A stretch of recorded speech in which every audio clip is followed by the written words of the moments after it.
Hilarious. All right, folks, so let's jump right into it. I do want to talk about the Democratic debate. I want to talk about the Democratic town hall. I want to talk about all those things. But first, before we do any of that, I want to talk to Pamela Keith. She is a senatorial candidate from the state of Florida. She is in the room with us now. Pamela, how are you? Thank you so much for joining us. Thank you so much for having me, and I am doing great. Thank you. Thank you. Now, you're running for Senate in Florida, and it's a huge state. It is a big race, a big year. You guys are running for, if I'm not mistaken, you're running for the seat that Marco Rubio vacated to run for president. So tell us a little bit, well, before we even go into the politics, tell everyone about yourself and your credentials, where you come from, and all that good stuff. Okay, so I am the daughter of a diplomat, Benjamin. So I lived all over the world growing up. My dad and my mom are both African American, and they were working overseas when I was born.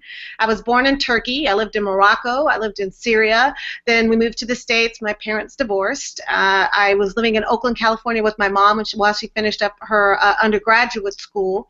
She went to the University of Kentucky for grad school, so I moved to Lexington, Kentucky in the mid-'70s. I can tell you that was interesting. And then after that, I moved back with my dad. I lived in Brazil for a while. I picked up Portuguese. Then I came back to the States. I went to high school and college in California. I went to UC Davis. I got a master's and a bachelor's degree in communication. And then I moved out to the East Coast to go to law school. I went to Boston College Law School. And then after that, I commissioned into the United States Navy. I served as a naval officer and principally in criminal defense. And while I was in the Navy, I also volunteered to serve overseas in the Middle East. So I went back to the area that I was familiar with and served as Regional Defense Counsel in Bahrain, which is in the Persian Gulf area. Right. So I actually got a chance to service all of the units that were operating in that part of the world. And at the time, they were policing Saddam Hussein. So I know about no-fly zones, and I know about marine interdiction and all of that other stuff. I came back to the States to serve for a year in Washington, D.C., and then I joined a big law firm in Washington, D.C., principally so I could pay off my law school loans. And so I spent 15 years in big law firms doing labor and employment work. So my expertise is in workplace law, and I know a lot about what's going on with our unions. I think it's a big issue going on right now with our unions, so I have a lot of insight on that. And then I was recruited to a job in Florida. They were smart. They decided to ask me to interview in February when I was living in Chicago at the time. So very good. It's like a free trip to Florida. Who's going to say no to that? And they enticed me with a great package, and I worked for a big energy company. And so I learned a lot about clean and renewable energy policy. And so, you know, after a certain while, you get your law school loans paid off. You find yourself in a good place financially. And you go, okay, so to whom much is given, much is expected, right? All right, I hear you. I hear you. Start to say, okay, how do I give back? Mm-hmm. So this is my way, and you know, I mean, at base, I'm an advocate. It's what I've been all my life. It's what I've been trained to do. I've been trained by the very best in the business, and the companies out there pay a whole lot of money for my services. I figure I might as well put my advocacy skills to the use of my community.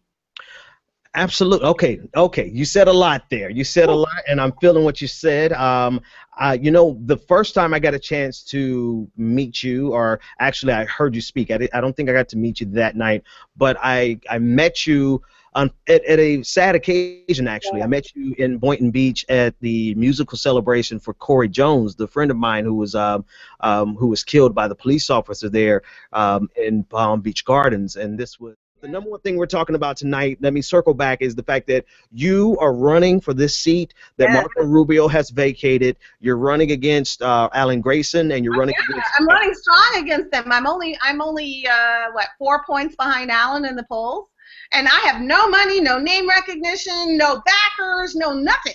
It's just... Hang on now. I didn't do my poll homework. Where are you at in the polls right now related to 11, and Alan is at about, there's one that came out at 11%, one that came out at 12. Alan's at 16. So I'm, you know, hey, I'm in, and you got more than 40% that are undecided. So I got some room in this, and this is just me, myself, and my little ground game. That's it, you know.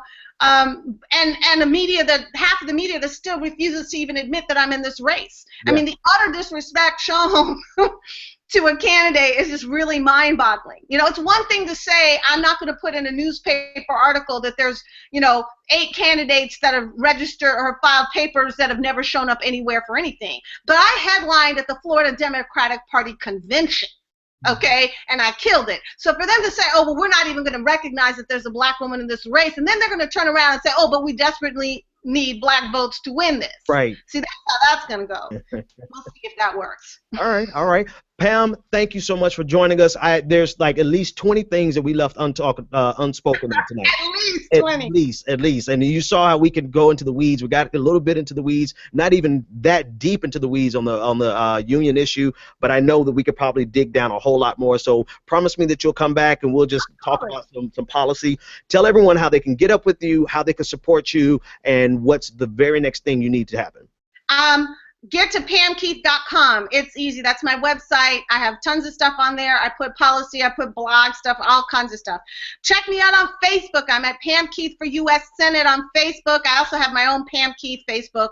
That one's getting kind of crowded. I'm pretty close to 5,000 on that one.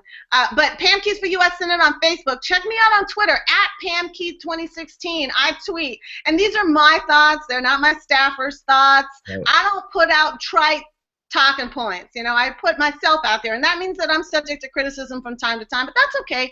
I can take it. Check me out on YouTube. I have some videos on YouTube at Pam Keith 2016. Check me out on Instagram. I put pictures about me going hither and yon. And I also have a thing on Snapchat, although I don't really know what that is. But whatever, I do it. So I'm out there, and I engage. I am not a candidate that has a whole bunch of handlers who engage the population on my behalf. I truly engage people through Facebook. I engage them on Twitter. I want to hear their thoughts. It's how I stay grounded and connected in what I'm trying to do, because I'm trying to represent these people, and I can't do it if I don't ever hang with them. Yeah. Yeah. No, absolutely. Ladies and gentlemen, Pam Keith, running for Florida Senate for the seat that Marco Rubio has vacated. So we're excited to have you on tonight. Thank you so much for coming on. And Progressive Army, all those who are listening, I want you to go to her site, follow her on Twitter. I'll share her handle. Make sure everybody follows her and checks her out. And Pam, I got to get in touch with your PR and get you back as soon as possible. Absolutely. I would be glad to. Thank you, Benjamin. And hey, you know, love to all the people up in Boston. I know I'm a BC Eagle, so love to all of those people up in Boston. You do a great job. Thank you so much. Thank you. Ladies and gentlemen, that is Pam Keith. Thanks so much for joining us.